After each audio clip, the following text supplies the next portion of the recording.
placer de hablar sobre la fundación de las escuelas a la cual pertenecemos muchos de los que estamos aquí. La fundación de las 3 escuelas profesionales en Puerto Rico y los servicios de salud, el caso de medicina, farmacia y salud pública. Y por esto les pido que pasen por favor al panel el doctor Carlos Suárez, que será el moderador, el doctor Ángel Román Franco, exrector de recintos de ciencias médicas, la doctora Sandra Fábregas, la doctora Silvia Rabionet y el doctor Irán Arroyo, miembros fundadores de este instituto. Sobre la doctora Fábregas, ella específicamente me ha pedido que corrija unos errores que hay en su currículum vitae. Específicamente lo que nos dice es que ella no ha sido directora del Museo de Farmacología y entonces,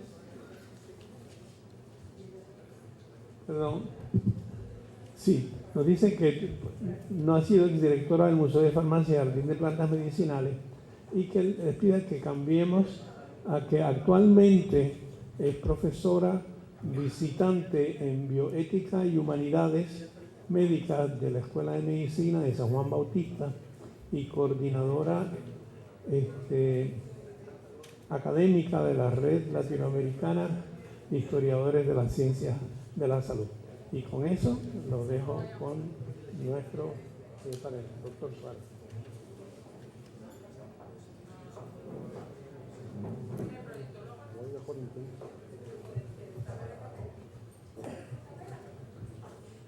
Muy buenas tardes.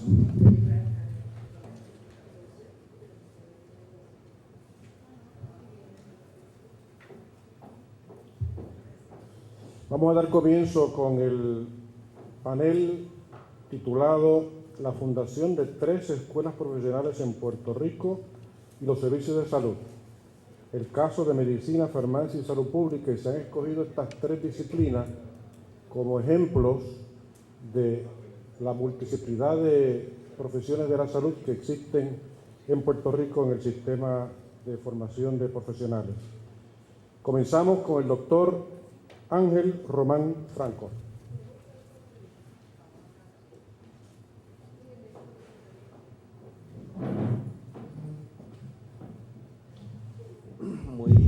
Muy buenas tardes a todos y muchísimas gracias por la invitación a hablar de lo que ya se habló, que es de cómo comenzó la escuela de medicina. Así es que yo extenderé un poquito más la historia hacia el presente. Primero que nada, debo hacer una mención. Que quitar la mesa.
Primero que nada, me fui y me puse mi hoodie en memoria de Trayvon Martin, quien fuera asesinado por un vigilantista, y tenemos legisladores en Puerto Rico que quieren traer este tipo de legislación y este tipo de ley a Puerto Rico. Y si hay algo censurable y condenable en un pueblo ya bastante abatido por las armas, y se lo dice una persona que sabe de armas, es este. Así es que solicito de todos aquellos que entiendan que eso es parte de la salud pública, que apoyen resistir semejantes legislación en Puerto Rico.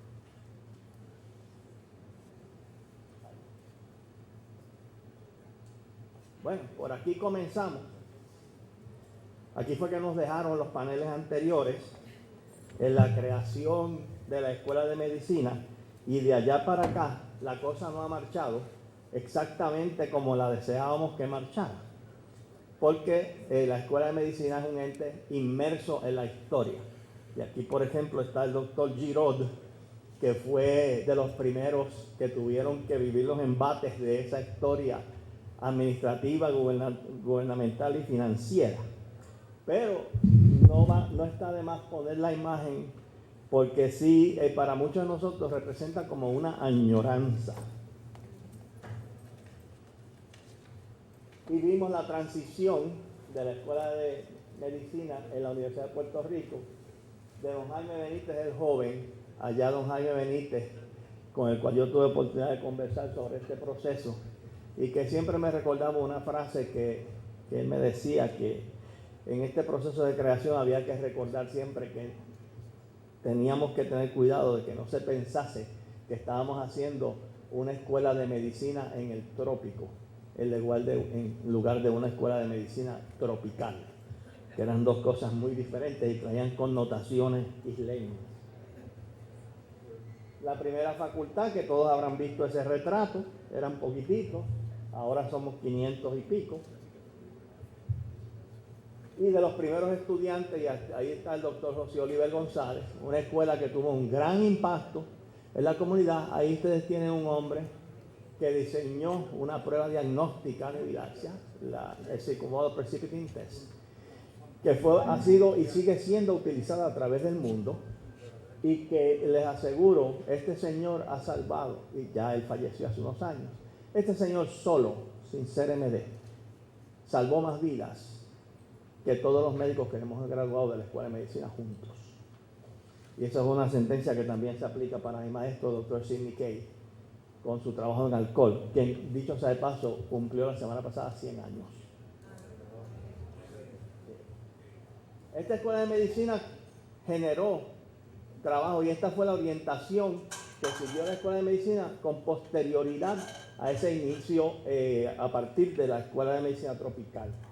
Les adelanto que yo fui hasta cierto punto afectado intensamente por eso, porque el diploma nuestro dice Escuela de Medicina de Puertorricense, Cisnernos Medicina de Tropicalis, o de otra forma conocido como Medicina Tropical. Y cuando yo fui a hacer mi internado en Washington, el general Archie Hoffman me recibió con mi expediente al frente. Yo entonces era un capitán en la Fuerza Aérea. Mira el diploma y me dice: usted es un especialista en medicina tropical. A mí se me enfrió la sangre y acabé viendo por un año, a pesar de mi internado de 36 horas de guardia y 12 de descanso en aquella época, todos los muchachos que venían con malaria en el Air Batch, que empezaba en Tan Son Nhut en Vietnam, paraba en Anchorage, Alaska, y terminaba en Andrews Air Force Base, que era donde yo estaba. Y les aseguro que aprendí muchísimo sobre el manejo de malaria, porque no me quedó otro remedio.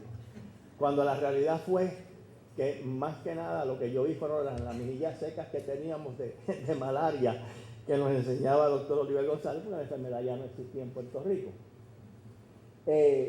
Para la vuelta, y estos son los 50, vemos que se venían haciendo los estudios en Puerto Rico de Hooker, y estos son meramente representativos.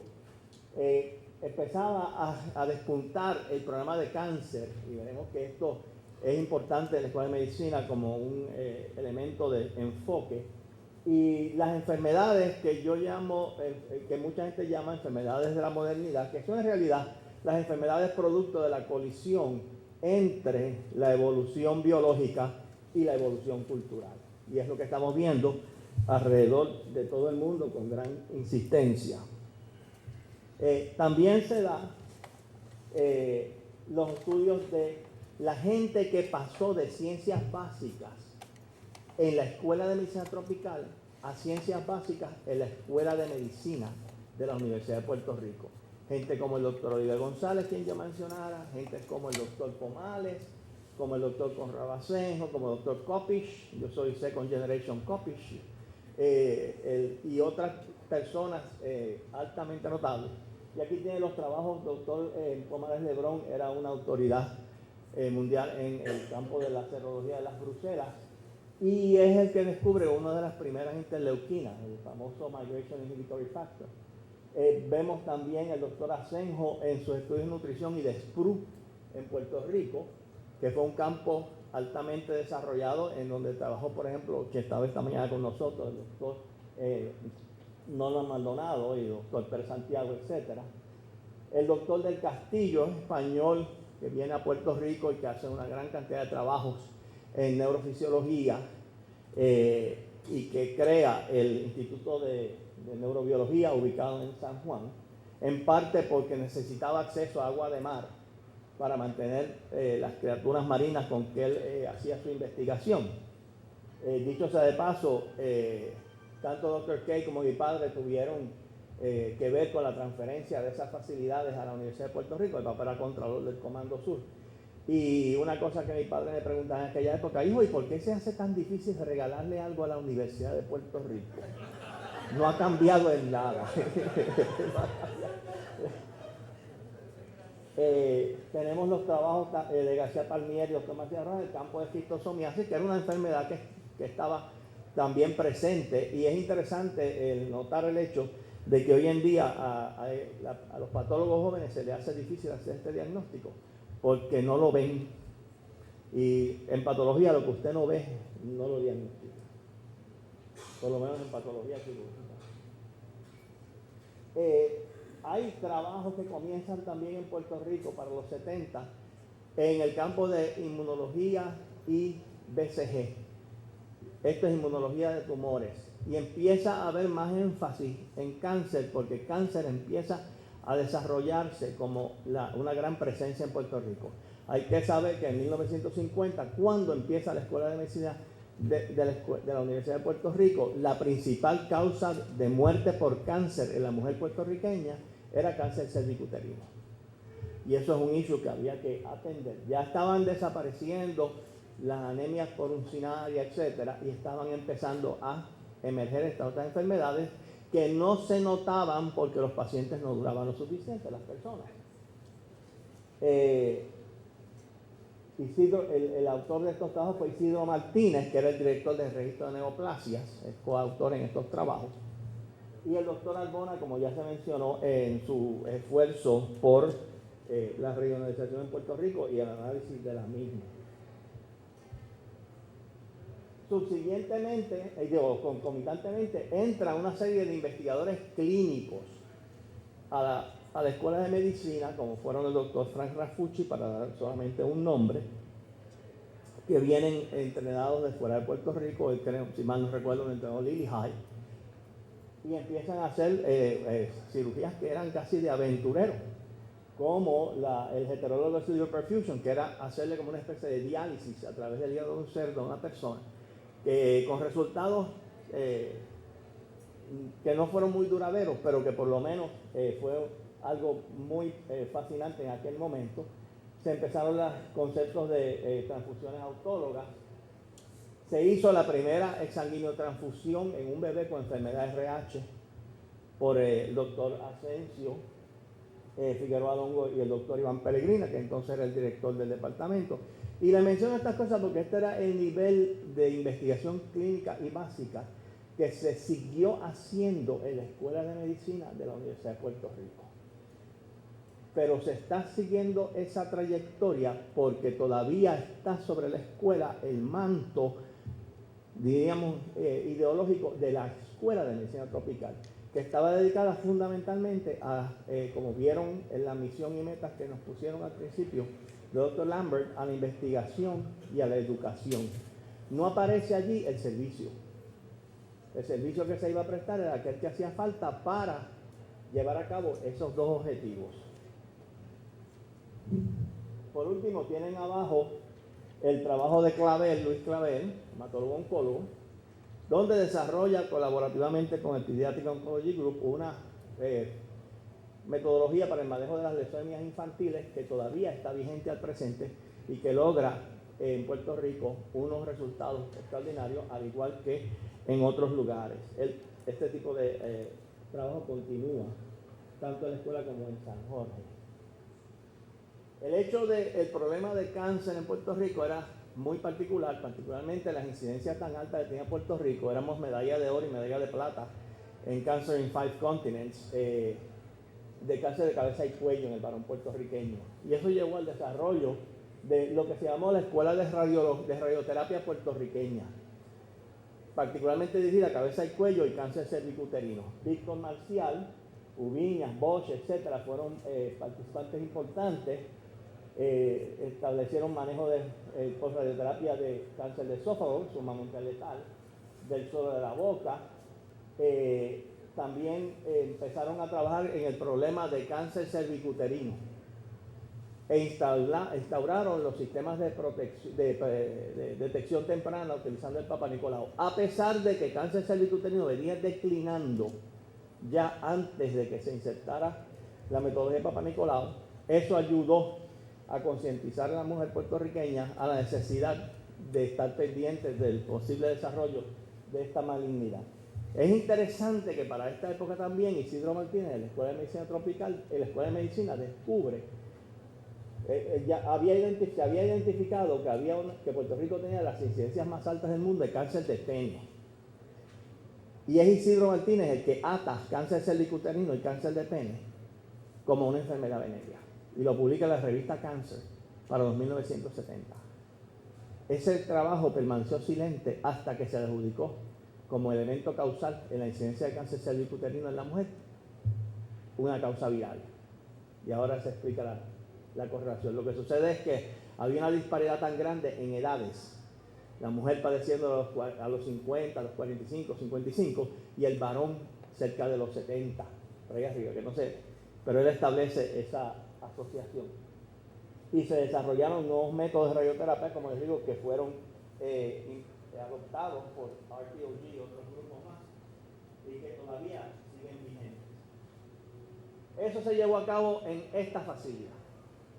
Este era el viejo hospital universitario, que antes había sido un hospital de tuberculosis, todavía tenía los balcones que funcionaban como solariums. En aquella época pues se le daba a los tuberculosos helioterapia, ¿verdad? Y por eso el hospital quizás está orientado con su cara amplia este y oeste. Y si pueden ver abajo, donde hoy en día hay unas máquinas gigantescas, había grama.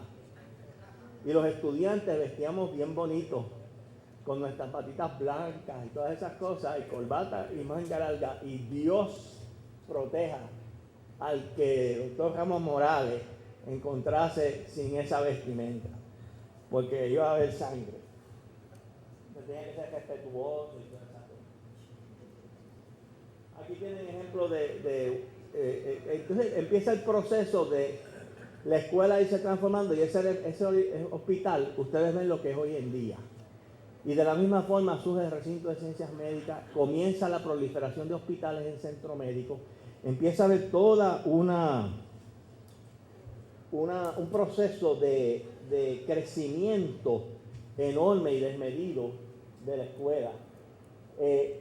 Quedan algunos centros que se dedican exclusivamente a la investigación, como son el de neurobiología, todavía dirigido por el doctor del Castillo, ya fallecido, y también el centro de primates, que continúa, que inició como un suplidor básicamente de primates para programas de investigación acá en San Juan, pero que luego se desarrolla como un centro de estudios de comportamiento de primates.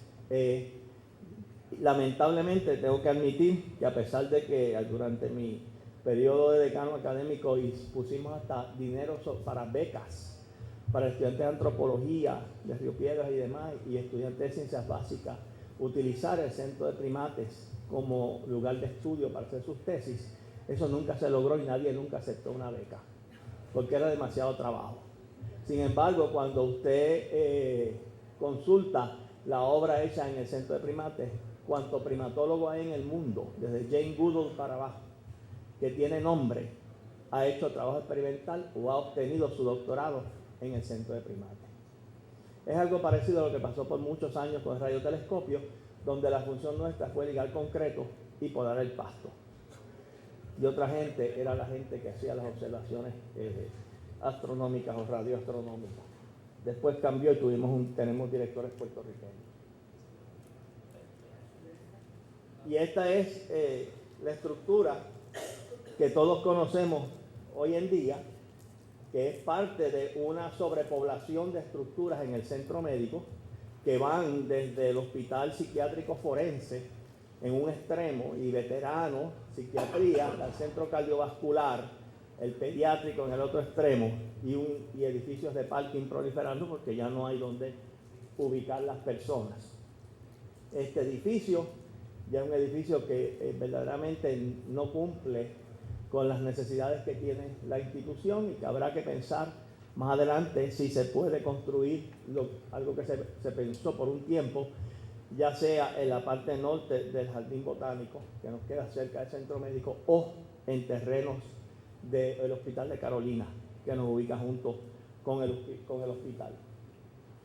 Al albergar en este edificio, básicamente casi en este y el edificio aledaño que acaba de ser inaugurado, todas las facultades, pues se crea un ente completamente diferente de lo que era aquella escuela de medicina tropical, homogénea, pequeña, donde todos nos conocíamos. Y yo estudié en ambos lugares.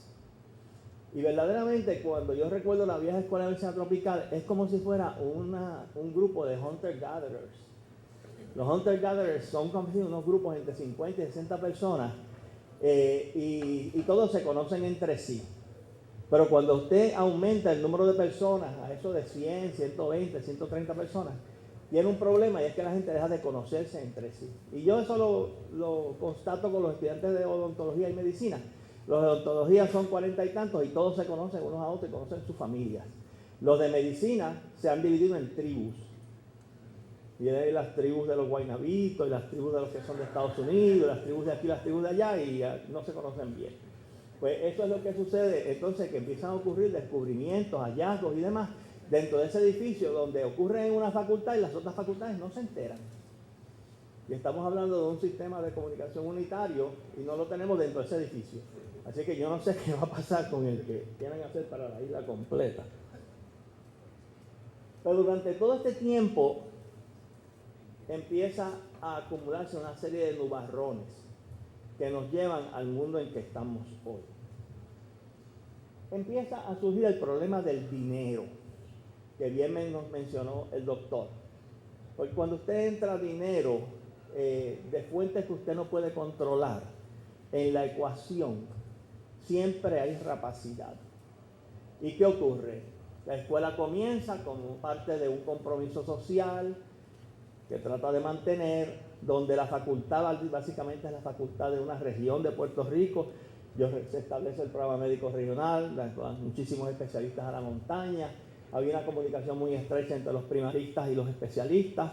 El paciente no era el que venía de Barranquitas, era la doctora Lilian Haddock y otros especialistas los que iban allá a la montaña a ver los pacientes. Era cuando tenían que ser hospitalizados que bajaban universitarios. Pero una vez empiezan los programas de Medicare, por ejemplo, como fuente de dinero, empieza esta tentación y comenzamos a ver una diáspora de la facultad. Y un sector de la facultad empieza a establecer esta dualidad de su práctica intrauniversitaria y extrauniversitaria, que trata de corregirse de diversas formas, pero llegamos al momento en que jefes de departamento para reclutar nueva facultad le decían tranquilamente: no te preocupes que después de las 4 te puedes ir y hacer tu práctica privada, etc. Pues pueden imaginarse qué sucede una vez usted empieza un compromiso como ese. Perdón. Tiene el problema de los capitation grants. Los capitation grants que vivió el doctor Giraud son unos, que le daré un poquito de detalle más adelante, son unos grants donde básicamente se le da dinero a la institución para que gradúe estudiantes. En Estados Unidos se determina que hay una carestía de profesionales, que no hay gente a nivel primario, etc. Y nuestra escuela cambió de admitir cerca de 60 estudiantes por año a admitir 150. Y eso transforma completamente la modalidad pedagógica. Aquella modalidad pedagógica donde usted aprendía a través del laboratorio, de las disecciones extensas, de los experimentos en microbiología, 3 veces a la semana, en farmacología, en bioquímica, en fisiología, con perros, con gatos, con todo, eso es insostenible. Eso es insostenible. Y entonces entramos en la tecnología educativa de los 35 milímetros. Todo fue compactado en slides de 35 milímetros. Y se sentaban los estudiantes en el anfiteatro de 8 a.m. a 5 p.m. a ver una procesión de facultad y una secuencia interminable de slides. Sí. Tenemos también que hay una transformación en los servicios que se ofrecen y ahora la patología se difumina. Cardiovascular, oncológico, pediátrico, etc. Y como están bajo distintas estructuras administrativas, no todos los estudiantes y los residentes, no todos pueden ir a esos sitios, porque hay objeciones a ellos. Empieza a declinar el financiamiento de investigación clínica y empieza también a declinar la carrera de investigador clínico como algo viable. Y el servicio estrangula la tarea de educación y la tarea de servicio, de investigación. Y eso es una queja persistente a través de la institución. Estos capitation grants fueron del 60 en adelante y fueron los que hicieron, como pueden ver ahí, subir las matrículas y la disponibilidad de fondos de una manera extraordinaria. En el 70 los capitation grants condicionaban a que el 50% de nuestros egresados fueran primaristas. Y es interesante que para lograr estas cosas y dar servicio se creó todo un sistema de consorcios educativos que arropaba la isla. Hoy en día pues volvimos otra vez a un grupo más pequeño de trabajo. Y empiezan a surgir escuelas de medicina, tanto en Puerto Rico como fuera de Puerto Rico. Y este es el reto que lanza el Council of Academic Societies. Y miren ahí, a number of schools of questionable quality have been established in 14 countries and in Puerto Rico. Al mismo tiempo tenemos la presión de los egresados de las escuelas extranjeras que llegaron allá para los 80 a ser 5,000 estudiantes dispersos en 6 años, en los 6 años de educación entre Santo Domingo, México, España, etcétera, etcétera. Y tuvimos que inventarnos aquello de Reform Flex porque cerca de 800 de ellos no pasaban los exámenes de reválida. Y eran los exámenes de reválida nuestros. Ahí pueden ver que eso respondió a ese incremento tan marcado en los solicitantes a las escuelas de medicina comparado con las plazas disponibles. Eso lleva a que tenemos que hacer una transformación masiva de la manera de enseñar a nuestros estudiantes, pero también nos obliga a rendir nuestra autonomía pedagógica, todas las escuelas de medicina, incluyendo la nuestra. ¿Y por qué? Pues porque hay que someterse a la cultura del examen. Y esto es lo que rige hoy en día cómo es que se educa a un estudiante de medicina. Y cuando va al nivel clínico, todo está basado en Best Practice Guidelines. Que suena bonito hasta que un estudiante me dice, doctor, yo me siento como si yo estuviera practicando medicina de Betty Crocker. Que todo lo que hago es poner checkmarks y batir los huevos, según me dicen. Y eso es un problema muy serio hoy en día. Ha llevado a la deshumanización de los médicos. Por último, le voy a dar este ejemplo. En el 1970, ACME, que es la gente que reconoce los programas de entrenamiento postgraduado, reconocía y tenía boards para 10 especialidades médicas. 1970. Hoy usted busca, ahora mismo lo pueden hacer, la página de ACME, y ACME lista 150 especialidades médicas y 5 en espera de ser aceptadas al grupo de ACME, todas y cada una de ellas con sus boards y evaluadores y toda esa estructura gigantesca. El cuerpo humano tiene 300 tipos de células. Tenemos 150 especialistas, uno por cada 2 tipos de células. Ahorita tendremos uno por cada tipo de célula y más adelante nos excederemos. Y esto ha llevado a esa fragmentación que se mencionó de la medicina, que ha hecho que desaparezca ese mundo unitario con el que soñamos aquí cuando hablamos de estas cosas, pero la realidad es otra radicalmente diferente. Muchas gracias.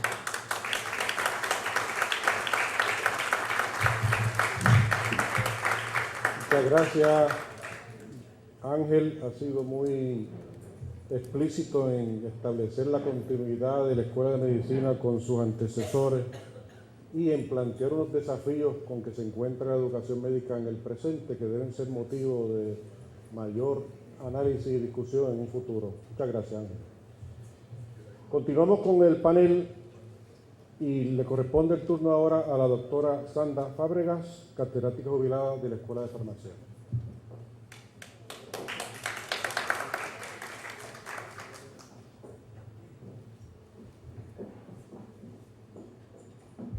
Buenas tardes a los compañeros del panel y a toda la audiencia que nos ha acompañado a estas altas horas de la tarde.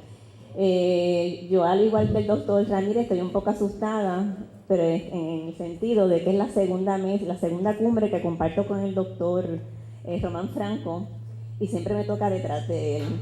Así que después de una presentación tan magistral como la de él, pues uno se queda como que bastante así asustado y abrumado, pero I'm going to try to do my best.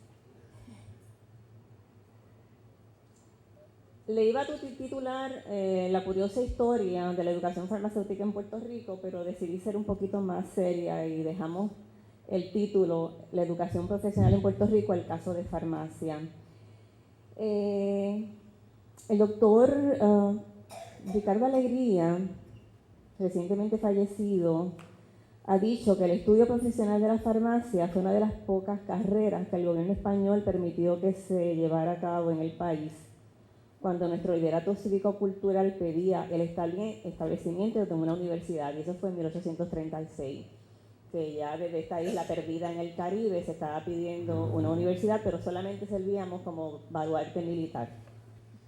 Aquellos que les gusta entrar en la historia, ¿verdad?, colonial.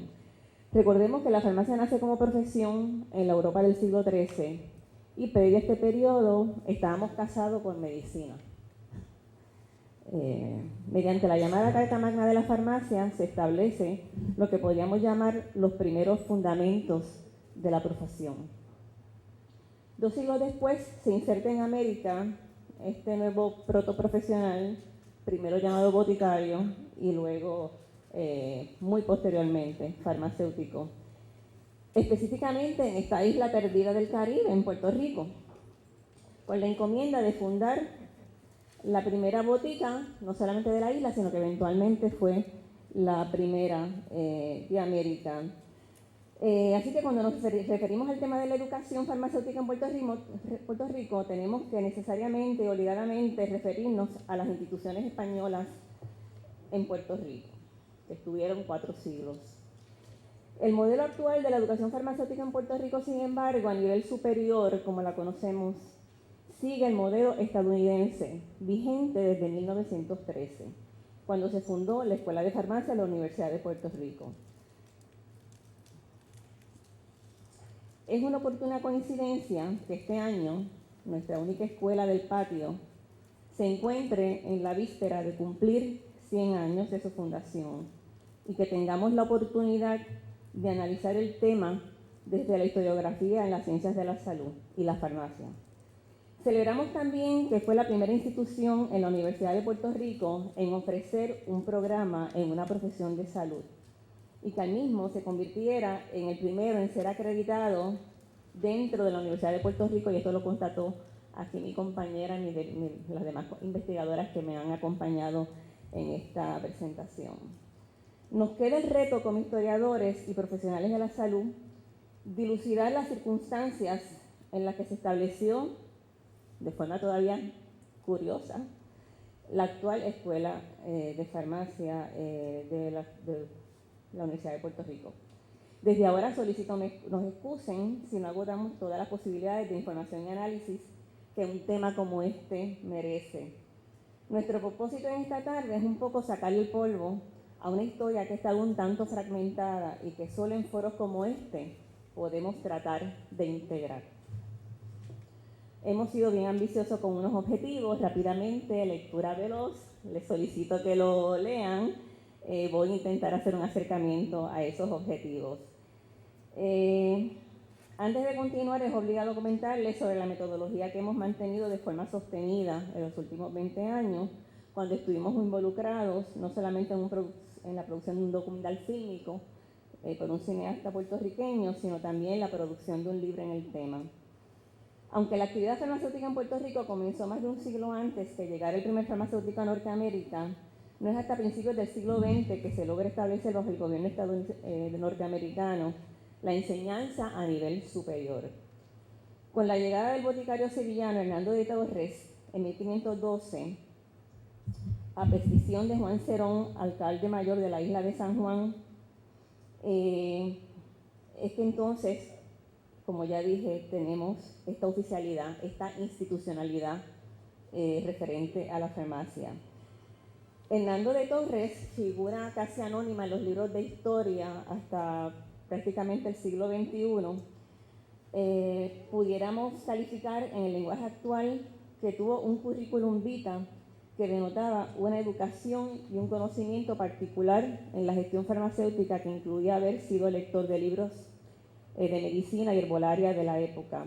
Muy recientemente hemos descubierto también que don Hernando de Torres vino específicamente a practicar su actividad farmacéutica y no a comerciar con drogas o remedios, que era lo que se estilaba en esa época. Recuerden que Sevilla fue un puerto importante en el siglo XVI. El primer intento de ofrecer alguna instrucción formal en farmacia en Puerto Rico fue la creación de la Cátedra de Medicina, Cirugía y Farmacia en el Hospital de la Concepción de San Juan en 1820, bajo la dirección de un médico, José Espaillat. Mientras los jóvenes puertorriqueños que deseaban estudiar farmacia se trasladaron a España o Francia o a otros países, pero solo algunos disponían de los recursos para hacerlo. Aquellos que sobre la marcha habían logrado algún aprendizaje como pupilos de un farmacéutico, se les permitía, después de varios años de práctica, abrir establecimientos en los pueblos más pequeños de la isla. Recuerden que estamos en una época donde había una gran escasez de médicos.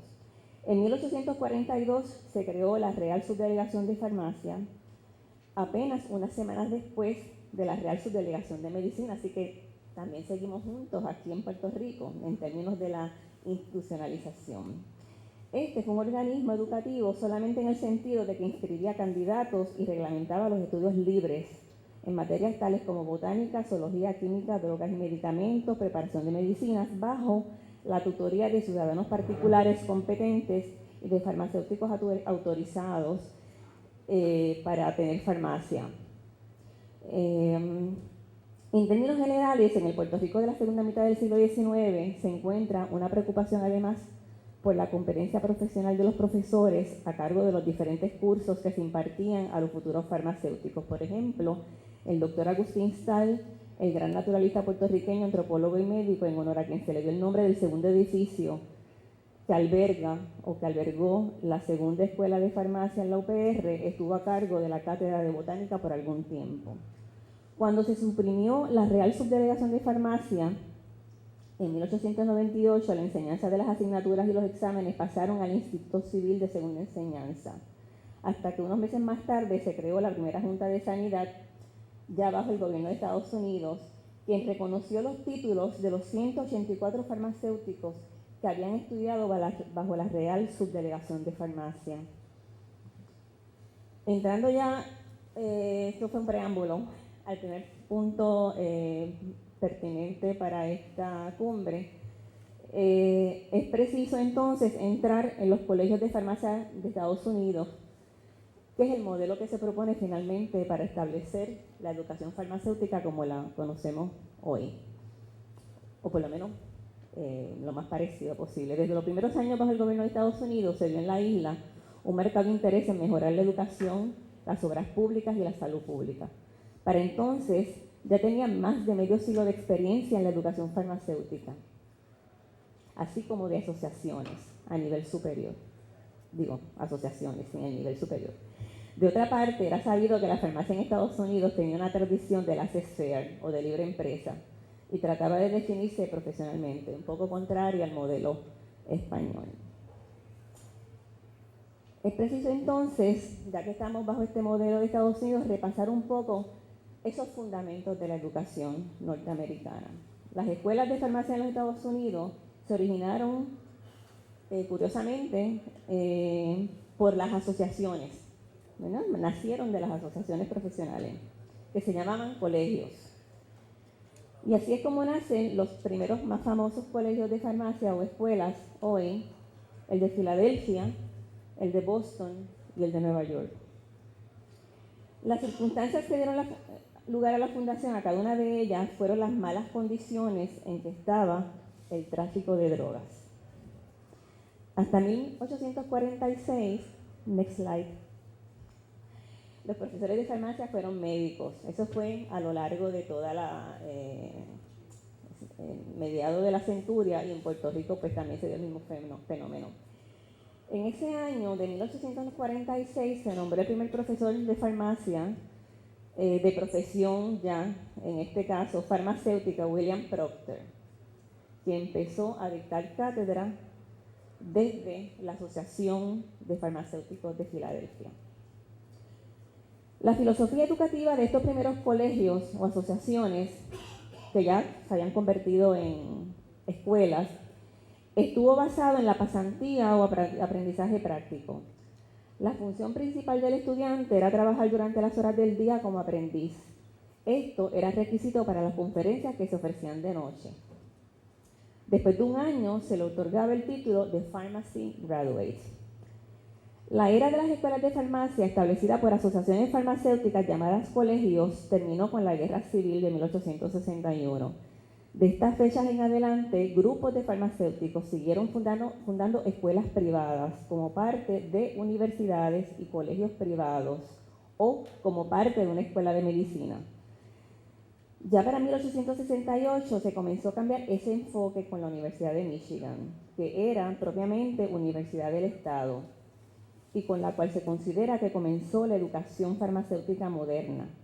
Se introdujo la práctica en laboratorio y unas clases teóricas. Su primer decano lo fue un médico también y químico destacado, Albert Prescott. Su fundación representó el primer paso hacia una nueva política educativa en que se sustituyeron los cursos nocturnos por instrucción diurna. Contrario a lo de Michigan, la Escuela de Farmacia de Wisconsin, que es la segunda que logra establecerse ya bajo ley, fundada en 1883, combinó dos sistemas, el de los antiguos colegios y el de la Universidad de Michigan. Estas autoras creemos que el modelo de la Escuela de Farmacia de Puerto Rico sigue el modelo de Wisconsin en muchos sentidos.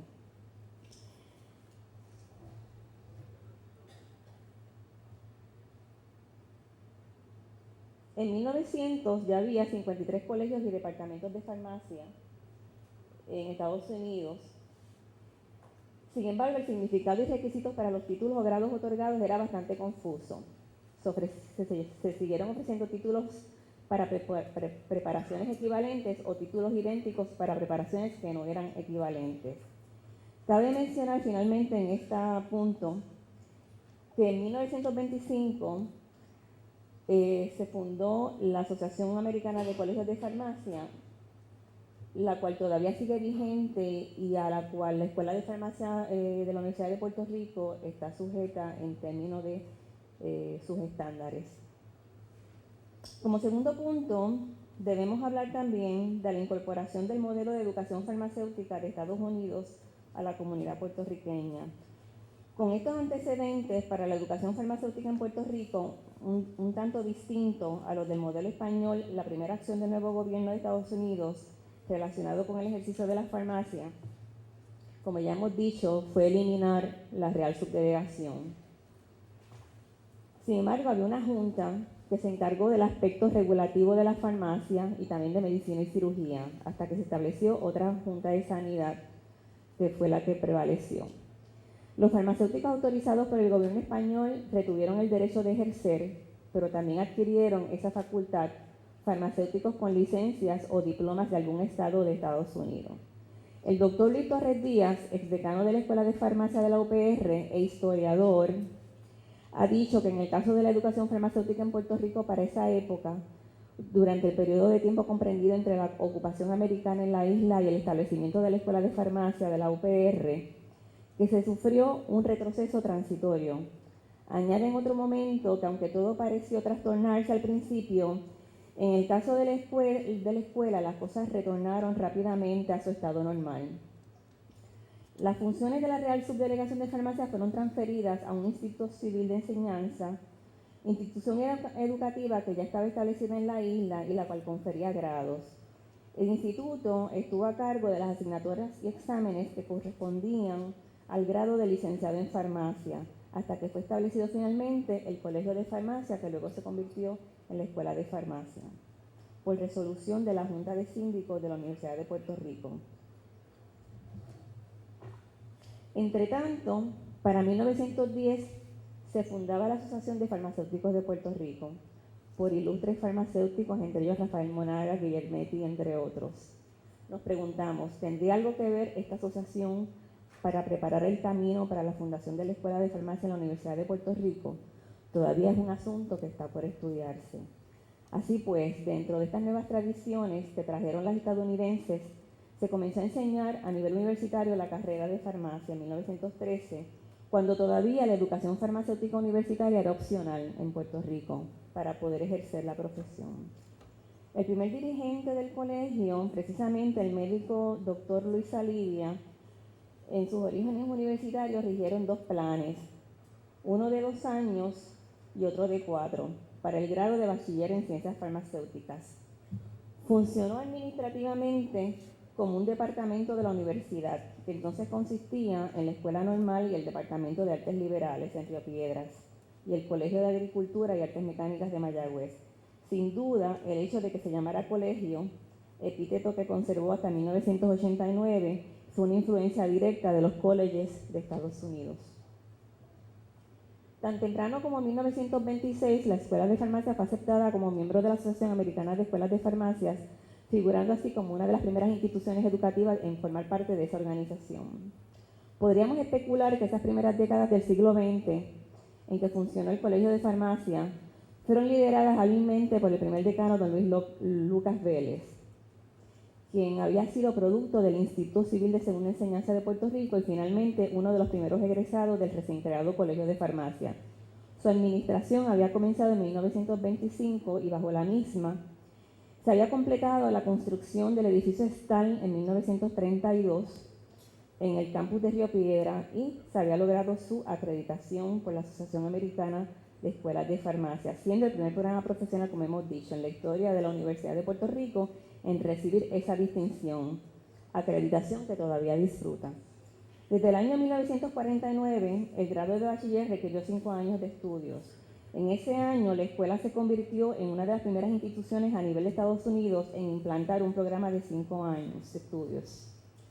Este cambio y el establecimiento del primer museo en una profesión de salud y otros tuvieron lugar bajo el liderato del doctor Luis Torres Díaz, que como hemos dicho era también historiador.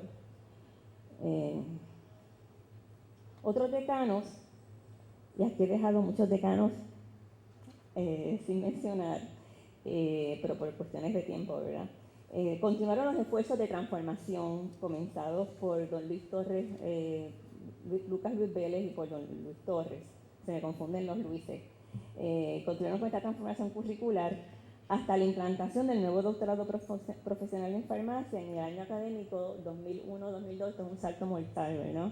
Pero básicamente estos fueron los cambios curriculares desde 1 año, 2 años, 3 años tuvimos también un programa, luego 4 años, 5 años, que yo soy egresada del programa de 5 años, y finalmente el doctorado profesional de hace unos 12, 13 años que comenzó.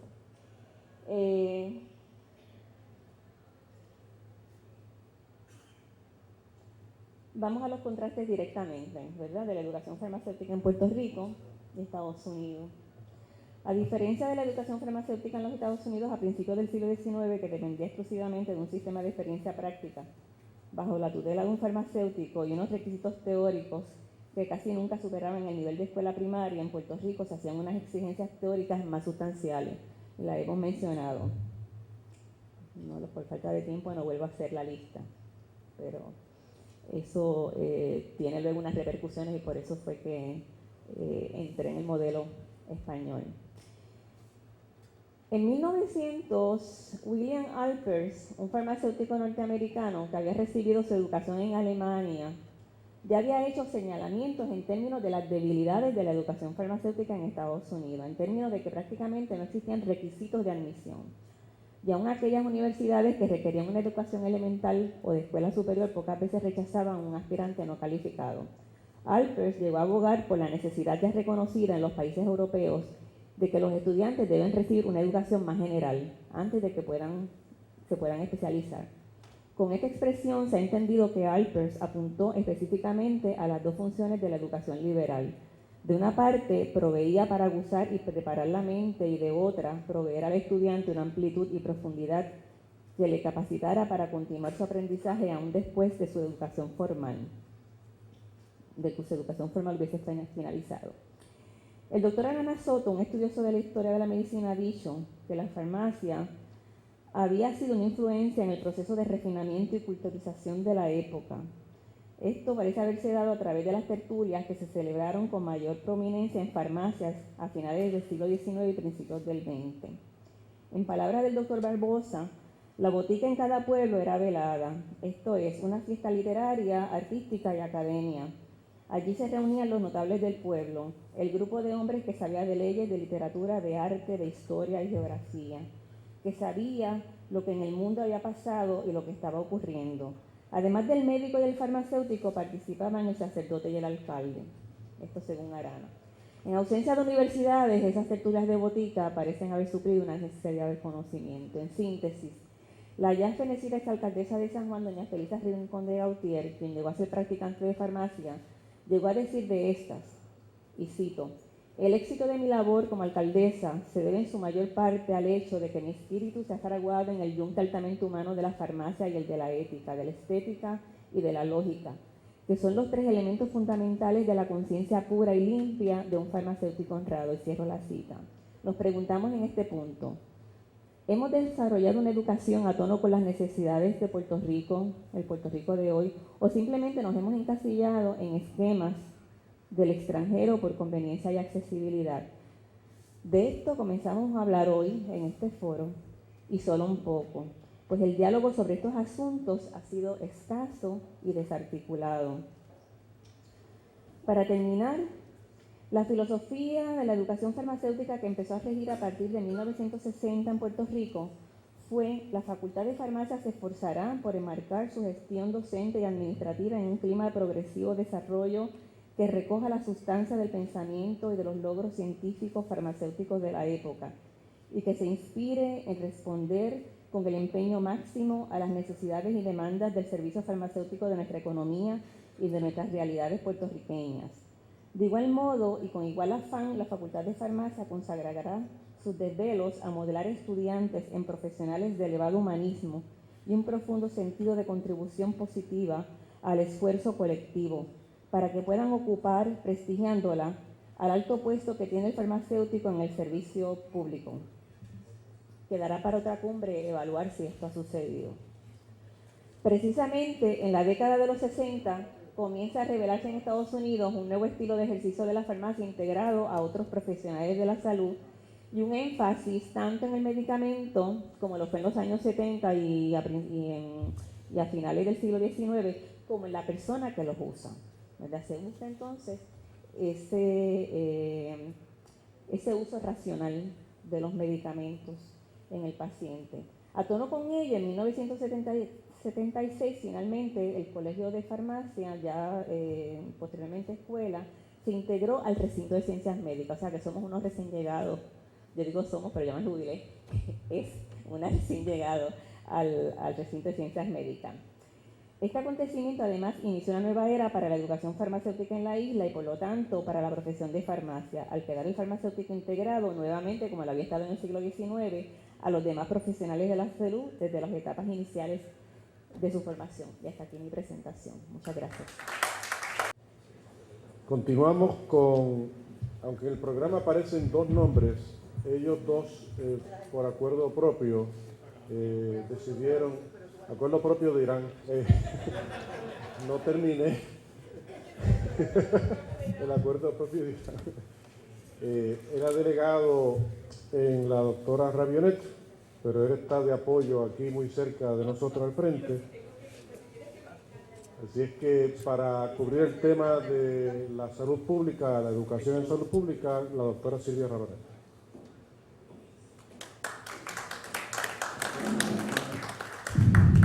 Varios comentarios antes de empezar. Yo les prometo que el próximo foro no hablo. ¿Okay? Bueno, cuando hablamos de entrar esta presentación en el contexto de este panel, se me hizo bien claro que el año pasado, en el foro pasado, como se le dedicó a la Escuela de Salud Pública, se había hecho un recorrido desde lo que yo le llamo los 90 años de la Escuela de Salud Pública, que en verdad no cumplía 40 años porque había empezado, de hecho, podemos decir que habían elementos hasta en las comisiones, desde las comisiones de anemia habían elementos de la enseñanza y de salud pública. Así que para este panel solamente ellos hablaron de dos disciplinas. En la Escuela de Salud Pública tenemos 16 grados académicos en este momento, no voy a hablar de cada uno de ellos, ¿verdad? Así que vamos a concentrarnos en un periodo histórico específico, que es donde termina en los años 40, que empiezan a surgir los grados académicos que otorgan maestría, hasta el año más o menos como en el 72, que coincide con el momento en que se crea la Escuela de Salud Pública. O sea que yo voy a estar hablando de la institucionalización o la profesionalización de la salud pública antes de tener una escuela. Vamos a hablar de ese tiempo específico, precisamente porque logramos convencer de que salud pública tenía suficiente desarrollo profesional, es que entonces se crea en una escuela separada y deja de ser un departamento de la Escuela de Medicina. Pero entonces vamos a hablar de lo que pasó en esos años.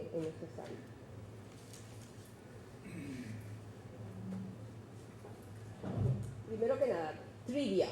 Tiene un error, vamos a ver, ¿quién ha estado aquí toda la mañana y saben cuál encuentran el error? Le voy a regalar un póster al que encuentre el error primero.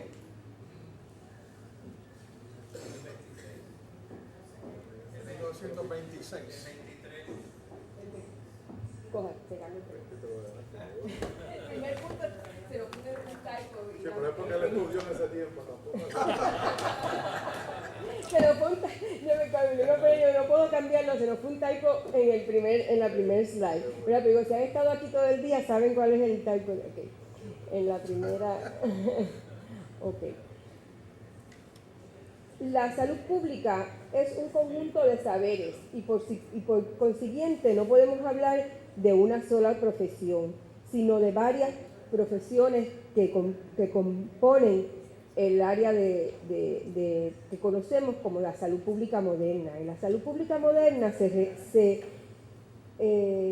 reconocen 5 áreas, y ahí vamos a ver cómo se empezaron a fundar y cómo en Puerto Rico se empezaron a dar forma y empezaron a salir los grados referentes a esas 5 áreas. Las 5 áreas son las ciencias administrativas. Eso es una de las áreas importantes en la salud pública.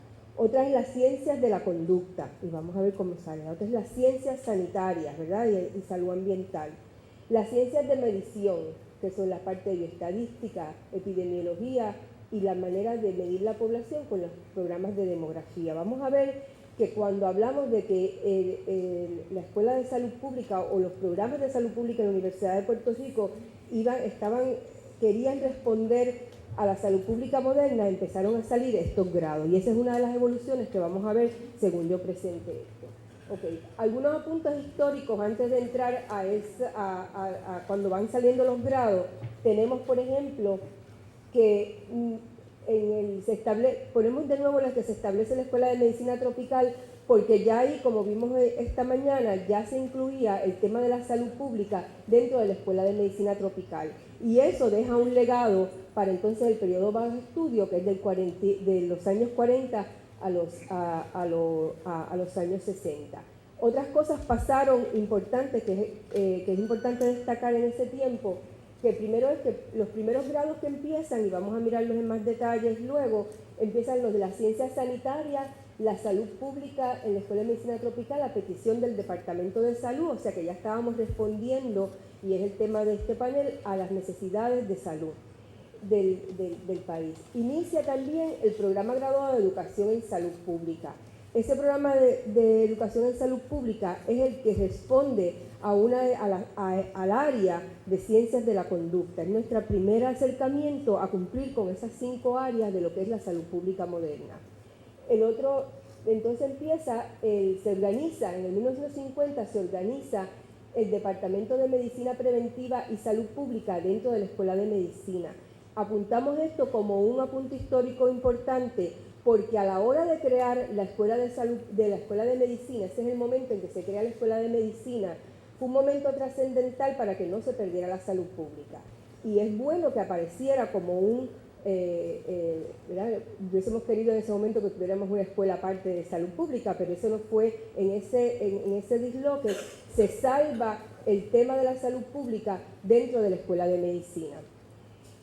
Aún así, unos pocos años después, ese departamento tenía tanta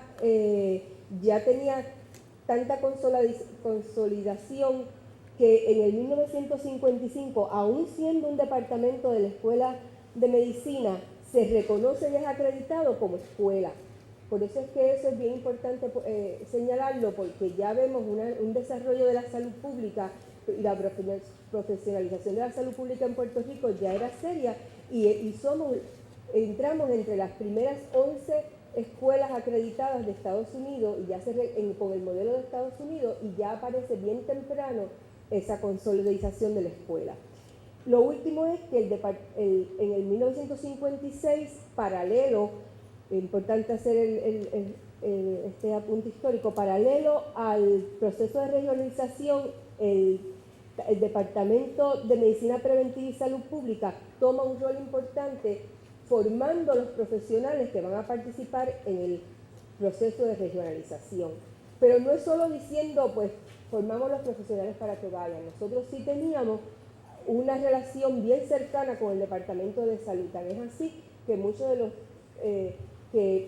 los integrantes y directores de región eran parte de las regiones de salud, eran parte de la facultad. Entre ellos, por ejemplo, el doctor Minekut, que tenía roles duales, ¿verdad? Dentro de la escuela como decano de la escuela, pero también era parte del sistema del Departamento de Salud, era oficial del Departamento de Salud, o sea que eso se veía muy común entre nuestra facultad y que participaban ya sean de sus secretarios de planificación o aún de secretarios de salud, o sea que teníamos o de secretarios o de directores de alguna de las regiones de salud, o sea que dentro de la escuela ya se ve esa dualidad y permitía esa articulación. Podemos preguntarnos si eso es bueno o malo para la academia y para el desarrollo de las disciplinas, pero existía esa cercanía y por eso es uno de esos apuntes históricos que van a permear en lo que vamos a ver, los desarrollos que vamos a ver. Okay. Cuando se acredita la escuela, ¿verdad? Dentro del programa del Departamento de Medicina Preventiva se tenían esos 3 objetivos. Y una de las razones por las que yo quería esperar, que decidimos ponerlo ahí, porque yo creo que hay palabras clave dentro de esos objetivos que nos dicen cómo nos estamos pareciendo o alejando a los modelos, ¿verdad?, que tenemos de referente para ser acreditados. Pero una de las cosas bien importantes es que el rol de la comunidad está presente. Por ejemplo, orientar el personal hacia el concepto más amplio de la salud, en lo que concierne a la salud del individuo y de la comunidad.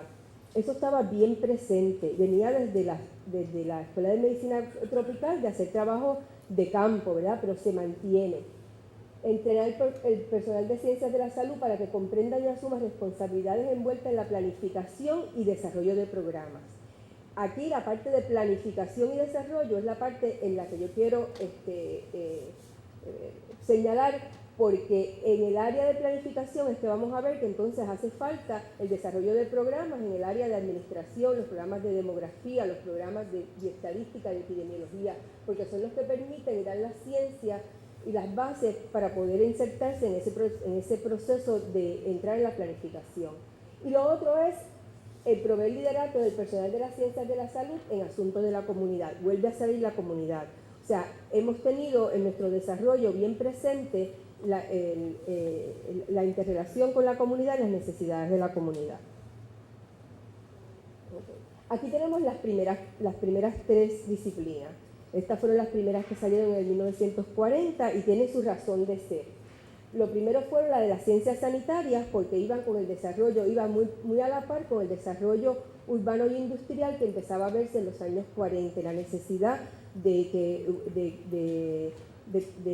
a través de toda la isla tener suficiente expansión a través de toda la isla, tener suficiente expansión de las necesidades, responder a las necesidades de salud y de sanidad. En salud pública, aunque aparece ahí una sola maestría, esa maestría original tiene un enfoque de administración, ¿ya? Es un enfoque bien de administración de los servicios de salud. Y la tercera que sale en la década de los 40, es la educación en salud, de nuevo entendiendo que había que responder a la parte psicosocial del individuo y de cambio de comportamiento, ¿verdad? De que había un deseo de cambio de comportamiento. Aquí están algunos de los objetivos, no voy a ir a cada uno de ellos, de los que tenían la ciencia sanitaria. Fíjense que aquí yo quiero destacar la parte de la técnica, ¿verdad? Porque hay un resurgir en los años 40 de la técnica y de industrialización, y eso va a la par con las necesidades del país. En la de salud pública, pues aquí tenemos también la parte del bienestar social. Se entiende que todos los avances administrativos de servicios de salud tienen que ir a la par con ese aspecto psicosocial, y esto es y de participación social. Es bien interesante ver que en el discurso y en los programas de educación en salud estaba mucho el trabajo comunitario, y se hacía a la par con la enfermera salubrista, el educador en salud con la enfermera salubrista, y el trabajo comunitario de participación social de base. Y este es el de educación. Okay. Los próximos grupos, desde el 1947, no sale ningún programa adicional nuevo hasta la década del 60. En la década del 60, y de nuevo, respondiendo a las necesidades que traía el crecimiento de la prestación de servicios de salud, es que salen estos otros, y el deseo en el área de planificación de servicios de salud, el deseo de responder a esas necesidades de planificación y de la prestación de servicio basada en evidencias o en datos en la medición de las necesidades para la planificación y la evaluación, es que salen estos 2 primeros programas, que es el de administración de servicios de salud y el de demografía. El área de nutrición y de ciencias de enfermería también estaban vinculadas a salud pública. En este momento la enfermera se veía como un ente esencial y educador, ¿verdad?, del trabajo salubrista. Y por eso estaba dentro de la escuela, se separara.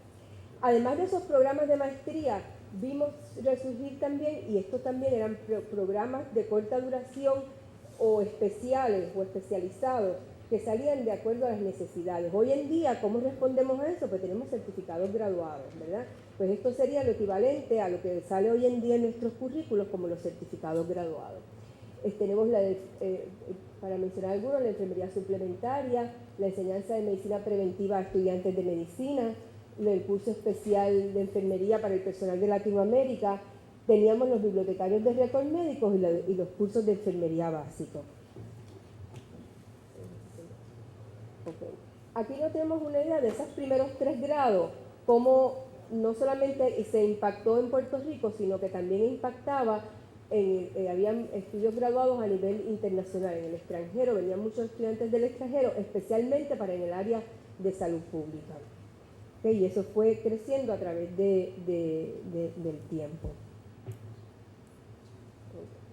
Otra de las cosas que evidencian nuestro impacto en ese proceso de responder a las necesidades es el tipo de investigación que se hizo durante esos tiempos. Si uno lee la lista de ese, yo quiero traer alguno solamente apuntar hacia alguno de ellos. Por ejemplo, había muchos que tenían que ver con el rol del educador, el rol de los diferentes de los servicios médicos, o sea que había una preocupación por cómo se respondía y el profesional respondía a las necesidades, y eso se investigaba también, cómo ese rol profesional respondía a las necesidades de salud pública. Y por último, en ese tiempo también vemos una cantidad de talleres de enseñanza que se utilizaran continuamente para mandar a los estudiantes, que también ejemplifica cómo estábamos interrelacionados con el trabajo de la comunidad. Okay. Dicho todo esto, yo quiero, a manera de conclusión, que nosotros durante toda esa época y todavía hasta los años 90 continuábamos siendo el mayor suplidor de los trabajadores por la salud pública de Puerto Rico, y era el mayor suplidor de los trabajadores del Departamento de Salud y de todas las regiones de salud. ¿Ya? Se continúa siendo el suplidor de ese grupo. Por lo tanto, nosotros éramos hasta esos años mayormente una institución de enseñanza. La enseñanza tomaba una parte central, y la investigación, luego de la ruptura de la Escuela de Medicina Tropical, la investigación pasó a un segundo plano. ¿Ya? Se hacía investigación a través de las tesis de los estudiantes y había una limitada producción de investigación. Eso empieza a cambiar a partir al finales de la década del 80 y al principio de los 90. Hay un deseo adicional y se invierte en la investigación. Así que eso cómo eso cambia el área de formar profesionales, está todavía por verse. Ese impacto que tiene el cambio de paradigma a ser una escuela de mucho más investigación versus una escuela básicamente dedicada a la instrucción. Dicho eso, todavía tenemos 16 programas académicos que atender, o sea que todavía somos una institución altamente docente y de formación de profesionales, pero competimos con ese otro rol de la investigación, o sea que ese reto es el reto que enfrentamos ahora. A pesar de lo que hemos oído aquí, del impacto de las diferentes reformas, y que ya el gobierno no necesariamente es el que recibe la mayoría de nuestros estudiantes, si vemos hoy en día dónde están ubicados la mayoría de nuestros egresados, o un gran número de nuestros egresados que con estas técnicas, no puedo dar otro póster porque no me lo van a dar, a que no me puedes adivinar quién es uno de los mayores empleadores entonces de nuestro egresado. La aseguradora. O sea que continuamos siendo vigentes en suplir el personal salubrista al que está orientado a dar los servicios de salud. Y ese es el mensaje que quería dar. Pues gracias.